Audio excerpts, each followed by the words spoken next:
Hi, I'm Bugsy and I'm a recovering addict. I'm going to be reading just for today, October 6, 2024, Amends Without Expectations. Page 292, basic text, page 39.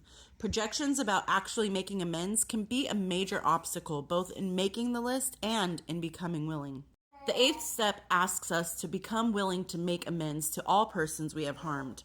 As we approach this step, we may wonder what the outcome of our amends will be. Will we be forgiven, relieved of any lingering guilt, or will we be tarred and feathered by the persons we've harmed?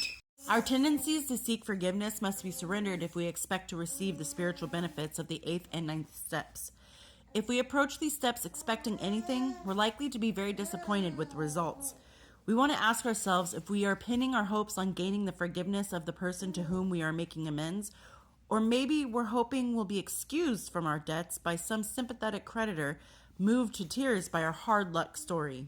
We need to be willing to make our amends regardless of the outcome. We can plan the amends, but we can't plan the results. Although we may not be granted a full pardon by everyone to whom we owe amends, we will learn to forgive ourselves. In the process, we will find that we no longer have to carry the burdens of the past. Just for today, I will let go of any expectations I have on the people to whom I owe amends. I love that. We can plan the amends, but we can't plan the results. And that's the same thing in life, is we can make plans, but some kind of outside force may or may not come in and mess up those plans. It's the same thing when you're making your amends.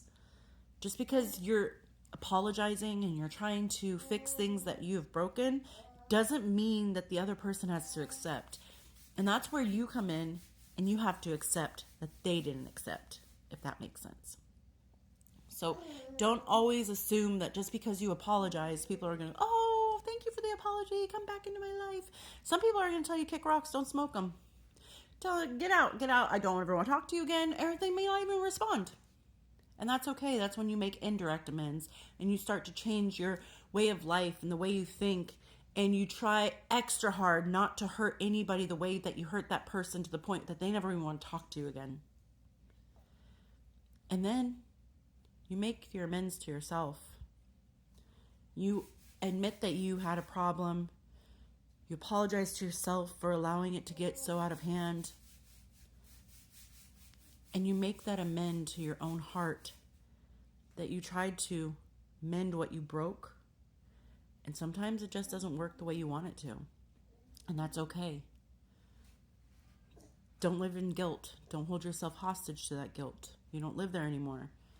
Move forward with your life and think positive. And I hope everyone's doing well out there, and I'll talk to you later. Bye.